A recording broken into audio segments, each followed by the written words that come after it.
Atos dos Apóstolos, capítulo de número 20, versículo de número 1. No primeiro dia da semana, nós nos reunimos a fim de partir o pão. Paulo, que pretendia viajar no dia seguinte, falava aos irmãos e prolongou a mensagem até a meia-noite. Havia muitas lâmpadas no cenáculo onde estávamos reunidos. Um jovem chamado Eutico, que estava sentado numa janela, adormecendo profundamente durante a prolongada mensagem de Paulo, vencido pelo sono, caiu do terceiro andar abaixo. Quando o levantaram, estava morto. Ele estava morto, mas Paulo desceu, inclinou-se sobre ele e, abraçando-o, disse: "Não fiquem alvoroçados, pois ele está vivo." Ele falou, subindo de novo. Paulo partiu o pão e comeu. Ele falou ainda muito tempo, até o amanhecer, até o nascer do sol. E assim partiu. Então conduziram vivo o rapaz e sentiram-se grandemente confortados. Amém? Se você puder sentar, irmão Paulo, feche essa porta da entrada. Eu agradeço, meu irmão. Amém? Irmãos, nós vamos trazer uma meditação aqui hoje. Eu pedi a Deus uma palavra, né? E veio aqui Atos, capítulo número 20.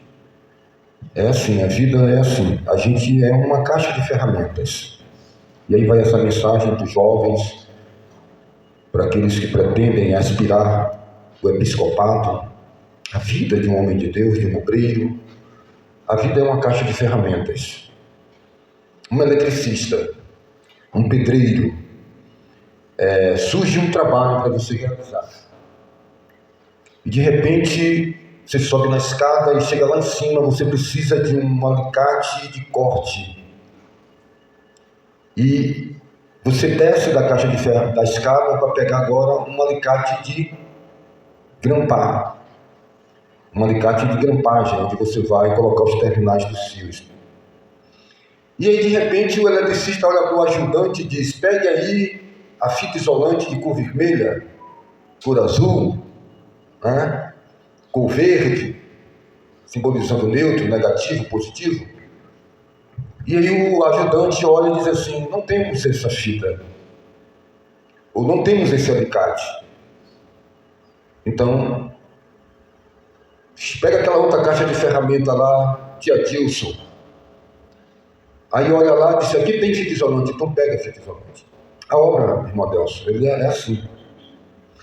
Quando Deus diz: "Procura apresentar-te como obreiro que não tem de que se envergonhar." Mas, qual era o motivo da vergonha? Ele diz na segunda parte do texto: "Mas que maneja bem a palavra da verdade."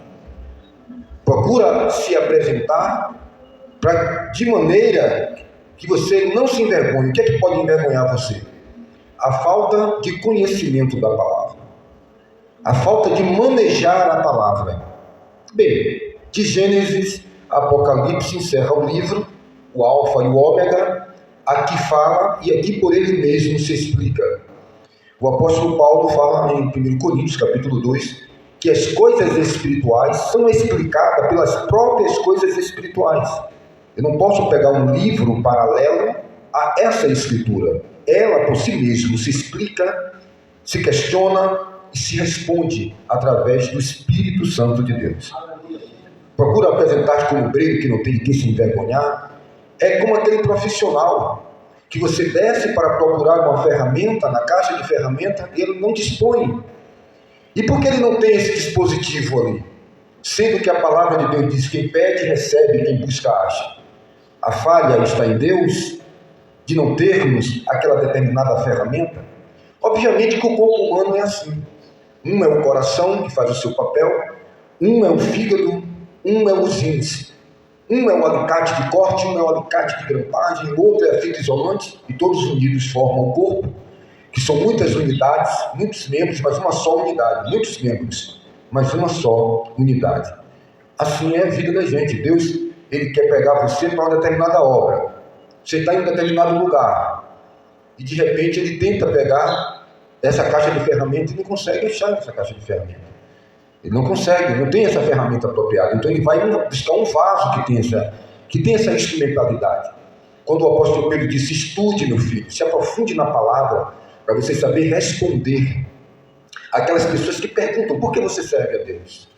Então compete a nós nos debruçarmos sobre as Escrituras Sagradas. O que tem faltado na vida de muitas pessoas é as ferramentas adequadas para solucionar os seus problemas. Muitas vezes elas entram em determinado campo que não tem capacidade de dissolver os problemas. E vai virando emaranhado, né? Vai tentando resolver a situação com suas próprias forças, mas falta as ferramentas adequadas. Falta largueza de entendimento. Falta clarividência, falta entendimento. E não é pecado, não é ter humildade de pedir ajuda, de reconhecimento, de que por demorar de resolver as questões, seja qual for elas, vai se criando um emaranhado de problemas, que vai puxando muitas dificuldades. Nós temos que nos colocarmos como essas ferramentas, buscando a Deus, resolver problemas não só nossos, mas problemas de pessoas que nos cercam, de irmãos, da comunidade, no trabalho, e você vai se aperfeiçoando. E isso é uma vida de dedicação.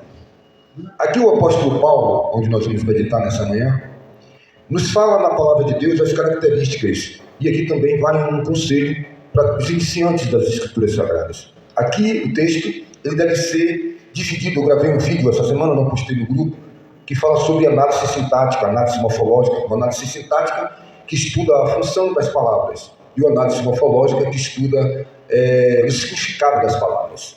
E às vezes as pessoas elas não têm sequer o poder do conhecimento gramatical, né? São tão neófitas que não sabem nem o que é uma análise sintática, né? Vai ouvindo as coisas e interpretando como os ouvidos e as ceias desejam interpretar, interpreta daquilo que é bom para si, mas não compreende nada. Uma análise sintática é uma base. E a palavra de Deus já vai estar aqui toda esmiuçada assim. Qual foi o dia que se reuniram? Primeiro dia da semana. Qual é o primeiro dia da semana? Domingo. Estavam reunidos no primeiro dia da semana, então já dá a ideia que é o dia de trabalho, porque o judeu Israel guarda o sábado, que é o dia certo de se guardar. De sexta às 6 horas da tarde até o sábado às 6 da tarde. Esse é o dia que foi determinado por Deus desde o livro de Gênesis. A gente vai e descansa. Certo? Primeiro ponto. Então no domingo, eles estavam ali, no primeiro dia da semana, reunidos. O que foi que eles estavam para fazer ali? Mostra que havia muitas lâmpadas no cenáculo. Era então por volta de 6h30, 7 horas da tarde. Era o encontro de Deus com Adão. Era um costume. Na viração do dia, primeiro dia da semana, então era sábado, 6 horas da tarde. Estão entendendo? O dia começa 6 horas da tarde, não é 6 horas da manhã. 6 horas da manhã é aqui no ocidente do nascer do sol. Em Israel, das formas como Deus criou o homem, o dia da semana inicia, as primeiras vigílias da noite, inicia-se às 6 horas da tarde. 6 horas da tarde é a viração do dia. Então ali se inicia o nascer do dia às 6 horas da tarde. 6 horas da tarde de sexta-feira inicia-se o sábado. 6 horas da tarde de sábado inicia-se o domingo, que é o primeiro dia da semana. E ali eles estavam ali, 6h30, 6 horas da tarde, já escurecendo, conforme a estação, e havia muitas lâmpadas. Não eram essas lâmpadas de LED moderna, eram lâmpadas de lamparinas, tecido de algodão e azeite de oliva, muitas lâmpadas. Os irmãos ali não queriam nada na penumbra, nada a luzes mortizes. Então houve todo um preparo naquele ambiente, no terceiro andar daquela casa. Eu creio que era um espaço para colocar roupa, né? Um espaço para festas, terceiro andar da casa. Então era um espaço amplo. Eles se reuniram ali com cadeiras, né? Todos sentados ali, tranquilos, para Paulo, o apóstolo, iniciar a mensagem da palavra de Deus, ensinamento, doutrina, edificação aos irmãos. Estavam ali todos nesse propósito. E ali Paulo começou 6h30, 7 horas, 8 horas da noite, 9, as últimas 9 horas da noite, 10 horas da noite, 11 horas da noite, e foi entrando então a madrugada. Ali nos chama a atenção do que é o verdadeiro desbruçar em aprender a palavra de Deus. Realmente, quando nós temos apetite pela palavra de Deus, ali ninguém estava preocupado em voltar para casa para atender as redes sociais, o WhatsApp, o Instagram, o Facebook. Ali ninguém estava preocupado em voltar para casa para tratar o frango, para fazer um almoço, para lavar uma roupa. Ninguém estava ali eles estavam dispostos a passar ali o tempo que era necessário. Havia apetite pelas coisas espirituais, havia aptidões, havia uma entrega, um desdobramento. Estou aqui para o que eu estou aqui para fazer. Não havia subterfúgios, não havia pensamentos que tirassem ele daquele lugar. E ali o apóstolo Paulo, sentindo essa liberdade, esse apetite, se prolongou em seu ensinamento. O Espírito Santo aproveitou aquela oportunidade, talvez 3 irmãos ali, talvez 10 irmãos, talvez 20 irmãos, estavam ali reunidos. A quantidade nunca foi a preocupação, 2 ou 3 pessoas falando no seu nome. Ele estaria ali presente, e ali o apóstolo Paulo, imagine que sermão prolongado, 1 hora de relógio pregando, enfadonho, cansativo, e ali Paulo foi se estendendo lá para 1 hora da manhã, meia-noite, à madrugada. Havia um jovem rapaz, segundo a tradição, um jovem rapaz era alguém que copulava a idade entre 8 anos de idade a 14 anos de idade. 16, 17 anos, jovem rapaz. Ele estava ali também. Talvez os seus pais estivessem ali também. Não sei por que ele procurou um lugar para sentar, que não foi feito para sentar. Ele foi para a janela, sentou na janela. Ele assumiu a responsabilidade dos acontecimentos. Janela não é um lugar para se assentar. Ele foi procurar a janela. E ali, ao assentar-se na janela, ao sentar em um lugar que não foi feito para sentar, ele assumiu as consequências de que ali algo poderia acontecer. Se você tem um liquidificador, você não vai usar ele para assar o frango. Você não vai usar a máquina de lavar roupa para colocar o seu filhinho de 3 anos de idade para lavar ele. Você não vai pegar a água da torneira para beber a água sem filtrar. Não foi feito para isso. O grande problema de muitas pessoas é que tentam sempre dar um jeitinho e se intrometer ou fazer coisas que não foi feita para ser feita. A pessoa é um diácono, quer tomar uma atitude de pastor. A pessoa é dirigente do ciclo de oração, quer tomar uma atitude do irmão que está na portaria.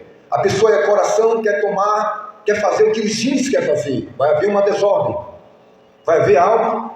Tem um ditado que diz cré com cré e lé com lé. Ou seja, cada ferramenta deve ser feita. Você pega uma faca para cortar pão, você vai cortar carne. Alguém trata bife com faca de serra. Faca de serra para descascar laranja, faca de serra para cortar o pão. E ali aquele jovem vai usar a janela para fazer de sofá. Ele está assumindo riscos. E deu no que deu. O discurso então se prolongava. Não era um discurso de animador de plateia. Não era um discurso de um bobo da corte. Receba, corra, pule, para cá, para lá. Não era um culto frenético. Não era um animador de plateia. Era um culto racional. Onde Paulo estava cansado. Onde o seu pulmão estava sendo muito exigido naquele dia. E ele começou a ter um sermão lento, um sermão cônscio, um sermão meditativo, onde ele começou a dialogar com os irmãos. Olha, irmãos, a obra de Deus, o Evangelho do Senhor Jesus, nós devemos ter esse posicionamento. Olha, o mundo já está maligno. E ali o apóstolo trazendo os ensinamentos, e os irmãos, atentos, sequiosos, com total apetite pela palavra. Querem mais, porque Paulo estava na cidade de Troade, ou Troade. Ele estava nessa cidade de Troade. Não tem mais nenhum aqui relato que Paulo iria voltar ali agora. É como se Jesus estivesse na cruz, crucificado, e dissesse assim: meu Deus, ali, me esqueci de dar um determinado ensinamento aos irmãos. Vamos dar uma pausa aqui, eu vou morder o prego, eu vou descer da cruz, o Senhor vai retroagir o tempo, porque o Senhor é o Senhor do tempo, vai me levar lá para o dia da ceia, ou para o dia do Getsemane, ou para o dia do sermão na beira do Rio Jordão, ou no Monte das Bem-aventuranças, para mim poder dar alguns ensinamentos fundamentais e elementares. Eu vou então poder falar sobre o amor, sobre a misericórdia, sobre o julgamento, sobre o perdão, sobre a comunhão. Eu não dei esses ensinamentos. Eu esqueci de detalhar isso. Não há essa possibilidade. Olha, o cavalo está passando selado. A oportunidade é agora. Em um piscar de olhos se perde tudo, irmão Deus. Em um piscar de olhos, seu filho morre afogado, como o meu ia morrer afogado, diante de mim, conversando com todo mundo ali, olhando para ele, ele morreu. E o inimigo às vezes cega. Em um determinado piscar de olhos, uma panela de pressão, pum, explode. Em um momento que você atende o telefone dirigindo, você comete um acidente. A vida é feita, irmãos, de detalhes que são ignorados. De um bom dia, de um oi, como você está, e de repente Paulo estava ali, compreendendo isso, que aquele tempo era um tempo importantíssimo. Ali estava se batendo, irmão Adilson, o determinado tempo que poderia ser a morte de um irmão sem ouvir as determinadas verdades. Que aquela oportunidade era uma oportunidade única que jamais iria voltar no tempo ou no relógio da vida. E eu posso lhe entregar agora uma mensagem, uma palavra que pode livrar você daqui a 2, 3 anos, daqui a 30 minutos ali subindo uma estrada, uma rua. Como foi dito aqui a nossa irmã Rita, onde foi dito para ela, irmã, não se desgaste com os problemas familiares. Creio que quando chegou os problemas, ela estava ali unida dessa palavra. Tem palavra que você vai ouvir aqui hoje, preste atenção. Que você só vai poder usar ela daqui a 10 anos. Eu não sei o que você fez durante os 30, 40, 50 anos do evangelho que você veio ouvindo. Porque na hora que você está precisando, parece que você esqueceu. Sabe? Tem muita gente assim, olha que mensagem linda, que mensagem maravilhosa. Quando chega a desgraça na vida, para pegar a palavra, não tem palavra. Agora eu quero que você aplique que você ouviu todo o sermão de Paulo lá entrou aqui. Você fez o que com a palavra? Você fez o que com esse evangelho que você viveu a vida toda? Então, agora é a hora que deu uma aprovação. Agora foi a hora que você compra um mercúrio, você compra um dipirona, você compra um analgésico, já está fora da validade, está lá na penteadeira. Você não colocou um novo. Aí agora abriu uma lasca, está dando galinha na ferida, e aí você não pega o remédio e continua com a ferida aberta. Então o evangelho não é para isso. O evangelho é para você vivenciar e praticar. E ele pode compreender tudo isso. Então foi lá, 8 da noite, 9 da noite, 10 da noite, 11 da noite. E aí vamos, o povo quer, manda mais, eu quero. Paulo jamais iria voltar ali. Paulo em Éfeso passou 2 anos e meio e não voltou mais ali. Jesus passou uma vez em Jericó, não voltou mais ali. O cego Bartimeu sabia, aproveitou a sua única oportunidade. Quantos cegos haviam ali? Quantos mendigos havia ali? Os 10 leprosos no deserto. Foi um leprosário, existia ali mais de 1000 leprosos, mas 10 correram a Cristo. Se todos eles tomassem a decisão, Jesus tinha poder para curar os 1000. E o que é que acontece, irmãos? A gente acha que Jesus vai estar todo dia, vai passar todo dia, que a pregação vai ser todo dia, que essa comunhão vai ser todo dia. Um dia tudo isso acaba. Qualquer momento vem a pandemia, a gente passou quase 15 dias dando estudo bíblico aqui falando, vai acabar, vai chegar um momento que eu não vou poder mais ver a irmã Rita, minha irmã Suede, meu irmão Adilson, meu irmão tal, meu fulano. Pernas para que se quebra. Mas o que é que você guardou dessa comunhão? O que é que você guardou? O que é que você aprendeu? Quando você ficar 10 anos, 5 anos sem poder congregar, qual o depósito que você tem? Qual é a lembrança que você tem? De problemas? De coisas que dependiam de você? O que é que acontece? Porque vai chegar um momento, não se preocupe. Eu estou dizendo todo dia, isso aqui vai fechar. Qualquer momento isso aqui fecha. Cada um sei da sua vida o que aprendeu, o que é que você vai extrair daqui. Isso aqui não é uma empresa. Isso aqui não é uma fábrica. Até mesmo as grandes empresas falam. Vai chegar um momento que não vai ter mais a possibilidade de congregar. Que não vai ter mais a possibilidade de se reunir como igreja. De se reunir como irmãos. E aí agora, o que é que consegue? O que é que permanece? A fé, a esperança e o amor. E ali Paulo vai predicando a palavra. Paulo estava em Éfeso, passou 2 anos e meio. Paulo alugou uma casa, Paulo fazia casas, fazia de couro, de cabra, couro de camelo, ele fazia tendas, era uma profissão muito vantajosa, ele tinha essa arte, essa profissão. E Paulo aluga uma casa em Éfeso. E Paulo passa 2 anos e meio pregando, estruturando. Chegou um dia que acabou. Paulo foi levado até a beira do porto, do mar, da praia. Paulo ali então, ele pega o barco e abraça os irmãos pulam no pescoço de Paulo, dobram o joelho na areia da praia, choram porque sabia que Paulo não iria mais voltar àquele lugar. Jesus está passando, você tem a oportunidade de estar aqui, de ouvir, de se nutrir com a palavra. Vai passar, meus filhos, um está lá em Mato Grosso do Sul, outro está lá em Salvador trabalhando. Aquele momento que ele fala comigo, meu pai, eu nunca me esqueço, todo domingo o senhor botava eu aqui de um lado, eu aqui do outro, com um bocado de guloseima, a gente assistindo Silvio Santos, assistindo uma programação, tá com saudade, brinca, coça a barba, beija.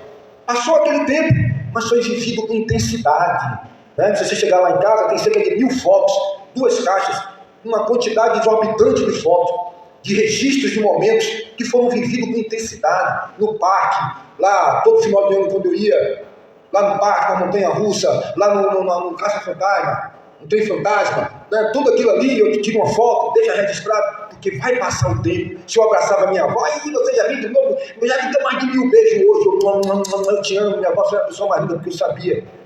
Então você não vive com intensidade, você deixa as oportunidades ir passando, e aí depois no caixão quer fazer tudo que não pode mais fazer, quer dar todas as flores que não deu em vida. É tipo assim, e ali eles estavam naquele momento, vivendo aquele momento, comendo aquela palavra, e de repente aquele jovem estava no lugar errado, janela não foi feita para sentar, e ele pegou no sono.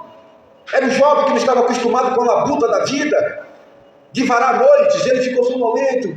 Eu posso imaginar isso no terceiro andar, e daqui a pouco as pessoas focadas em Paulo, focadas no Espírito Santo, focadas na palavra, quando houve um baque, oi meu Deus, meu filho, os pais talvez estivessem ali, quando olha do terceiro andar, uma queda, talvez caiu no areal, e ali ele estava morto. O que é que nós podemos aprender com algumas dessas lições? Está sentado no lugar errado, a importância de ouvirmos os sermões, a importância de ouvirmos a palavra de Deus, de abrir o nosso coração para entender, olha, agora não é mais aula de matemática, de geografia, agora nós somos nova criatura, e como nova criatura devemos viver, como foi dito pela irmã Noela, estamos cercados de uma grande nuvem de testemunha, ela está lá na academia, porque ela precisa ter o cuidado com o seu corpo, ela mostrou as dificuldades de dar o testemunho. Assim é a vida, irmãos. Assim somos nós, nova criatura. Agora, eu não estou aqui para comprar uma fazenda, eu não estou aqui para ascender na vida física. Isso aí, Deus vai enviar para você conforme o seu trabalho, conforme a sua sabedoria, conforme o seu desenvolvimento. Isso aí são coisas passageiras. Mas o que é que nós precisamos para a nossa vida, irmãos? O que é que nós necessitamos? De estarmos focados agora no nosso homem espiritual, na nossa vida espiritual. É o tempo de Deus. Eu tenho ainda a oportunidade de congregar. Eu vou congregar. Foi dito aqui pelo nosso irmão Adilson, muitos estão dormindo espiritualmente. Aquela jovem estava lá com aqueles pensamentos. Nós temos a oportunidade ainda de estarmos aqui. Esta oportunidade não vai se estender por muito tempo. Eu preciso estar aqui íntegro. Eu preciso estar aqui corpo, alma e espírito. Eu preciso ouvir atentamente a palavra de Deus. Obviamente, irmãos, que janela é uma abertura para o mundo exterior. O que é que uma porta faz? Ela abre para entrar pessoas. Não é verdade? E o que é que uma janela faz? Ela abre para que se veja o mundo lá fora. Existem muitas pessoas que estão com janelas abertas. Alguém aqui tem coragem de dormir com uma janela aberta? Para entrar no seco? Para entrar uma cobra? Para entrar um ladrão? Você consegue descansar se a janela tiver grade? Se a janela tiver grade, mesmo assim você fica preocupado, vai entrar muriçoca, pode entrar uma muriçoca que pode levar dengue, pode levar uma doença. Os irmãos entendem o que eu estou falando? Então você fecha as janelas, aquelas janelas que estavam abertas, era a janela que era para entrar o ar. Mas aquele jovem foi lá no lugar errado, na hora errada, e ele dormiu. Ele estava com sono. Muitas vezes, quando nós estamos sonolentos, nós vamos para lugares errados. Quando nós estamos enfraquecidos, nós frequentamos esses lugares onde só vai fortalecer aquilo para o qual se inclina a nossa vontade. Nós temos que ter muito cuidado, irmãos. Muito cuidado com aquilo que nos bajula, com aquilo que diz você é belo, seu pensamento é certo, com as pessoas que não nos confrontam, com as pessoas que estão muito preocupadas com um saco de pão que você pode me dar. Não! Tarcísio é uma pessoa maravilhosa, ele tem uma estabilidade, ele pode me dar um frango, ele pode me dar um pão. E aí eu não quero ferir ele com certas verdades. Eu vou lá estar sempre preocupado com ele, talvez se ele fica doente eu vou lá. Não, o irmão Binho não pode me dar certas condições, ele não me dá tanta ajuda, mas eu tenho que dar mais atenção a fulano, e aí nós vamos nos inclinando pelas nossas necessidades. Isso não é de Deus. Isso não é um padrão espiritual para nossas vidas. Nós precisamos, irmãos, na nossa vida diária, cotidiana, sermos influenciados e sermos guiados pelo Espírito Santo de Deus. Ontem eu estava celebrando um casamento e eu falei para aqueles jovens que o que destrói muitas vidas é quando a gente começa a se preocupar muito com a nossa autoimagem. O que é que vão pensar de mim? E aí Deus diz, não faça. Ah, mas vão pensar que eu não dei aquilo para Adilson e eu sou ruim. Mas Deus está dizendo, não é para você dar. Mas eu quero ficar bem na fita. Aí eu vou porque eu estou preocupado comigo, mas não estou preocupado com a vontade de Deus. E aí vou lá e dou para Adilson. Dou um alimento, dou uma comida, dou algo. Quando Deus disse, não faça. Quando nós estamos preocupados com o que você pensa, com o que as pessoas pensam da gente, a gente acaba sendo bonzinho, e o bonzinho geralmente não é bom para Deus. E naquele momento Paulo ali não estava preocupado, irmãos. Se alguém ali estava cansado, se alguém ali queria ir para casa, porque ele sabia que iria ouvir quem estava ali para ouvir. No ajuntamento, nós não podemos selecionar quem é joio, quem é trigo, quem é bode, quem é ovelha, não. Todo mundo tem que conviver juntos. Quem é trigo dá fruto de trigo, quem é joio dá fruto de joio. Quem tem coisas boas no coração, tira coisas boas.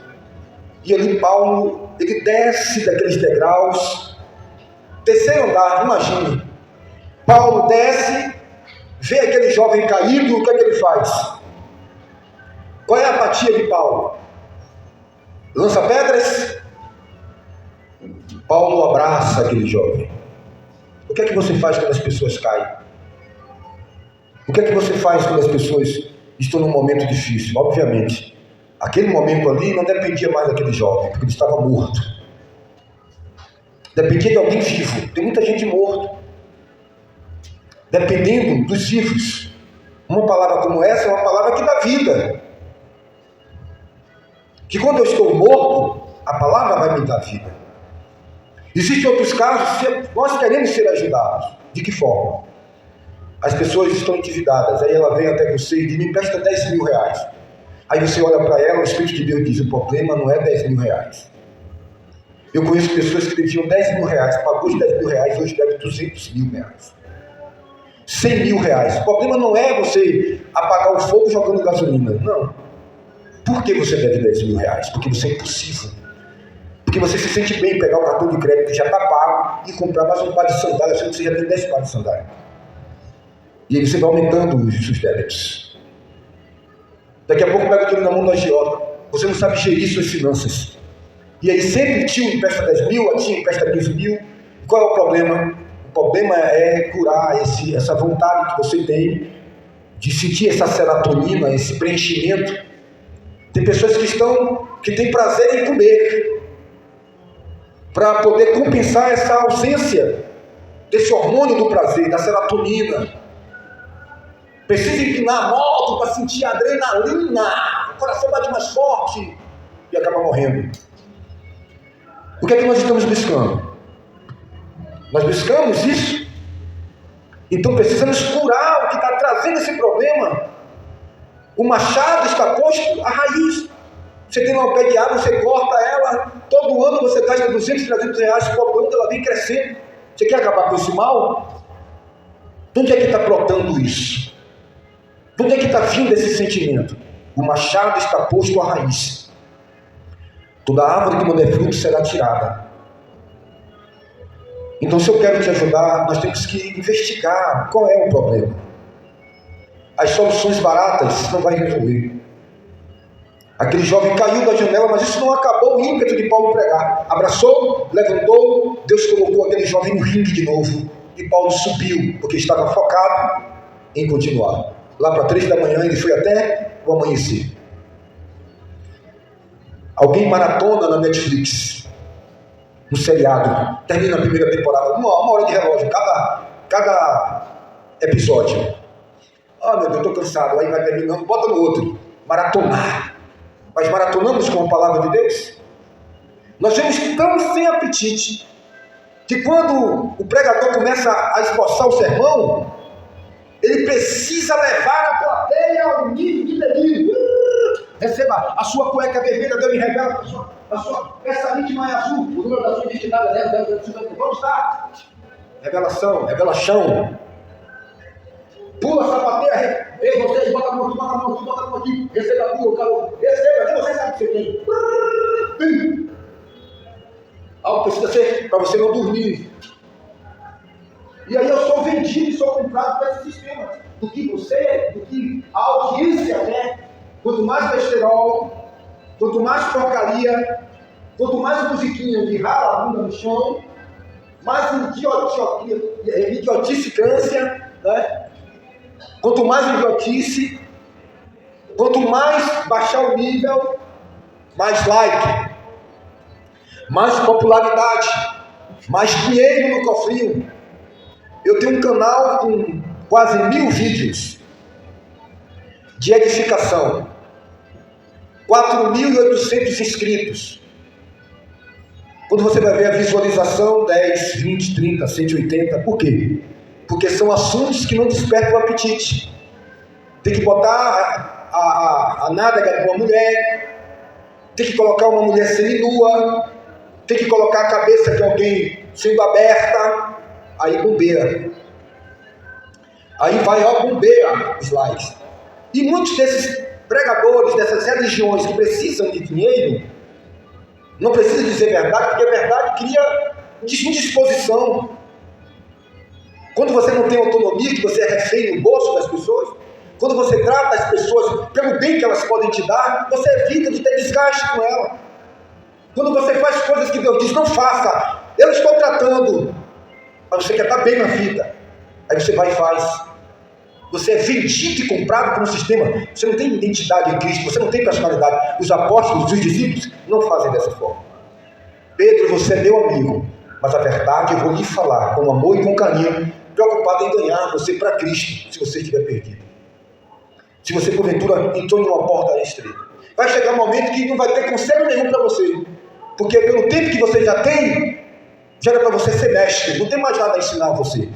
Não tem nada mais para Paulo voltar a Efésios. Ele passou 2 anos e meio ensinando. Não tem mais nada para Jesus ensinar depois da ressurreição. Só Pedro. Tu me amas? Pedro precisa ser curado. Mas João não. Mas Marcos não. Mas Tomé não. E Jesus vai até a Pedro, porque necessitava de Pedro. Porque Pedro estava numa situação complicada. Então tem momentos que não vai ter mais o que me dizer. Você quer que lhe diga o quê?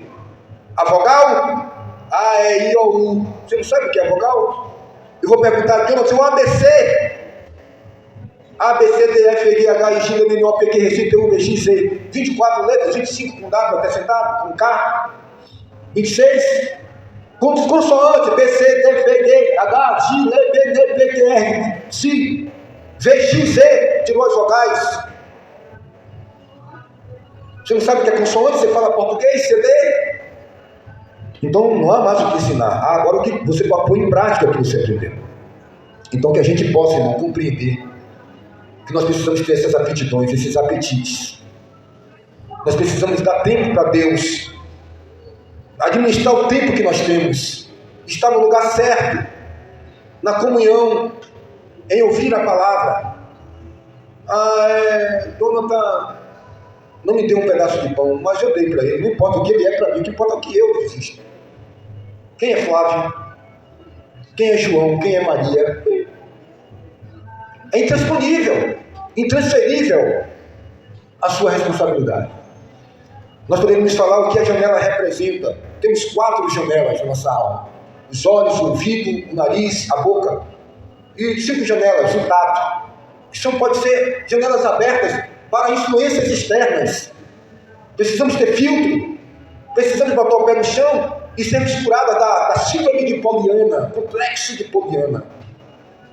complexo de Cinderela, complexo de Peter Pan, tratos de psicologia, infantilidades. Não dá. Paulo chegou ali, oi meu Deus, morreu, vem cá, abraçou, ficou de pé, está vivo. Oh meu Deus, vem a boquinha dele, quer tomar um varal, quer tomar um pautinho. Oh meu Deus, está tarde da noite, é mesmo, gente, eu me passei aqui, vamos terminar o culto. Abraça, levanta, sobe e continua. No final de tudo, o último versículo, relatando que o jovem ficou bem, que os irmãos ficaram alegres com aquele jovem, porque até eu significa jovem afortunado, jovem feliz. Ficou tudo bem, mas o culto espiritual continuou seguindo. No meio do caminho, alguém pode cair da janela, pode acontecer deslizes e quedas, mas é preciso se recompor e continuar. Feche seus olhos, eu quero orar pela sua vida.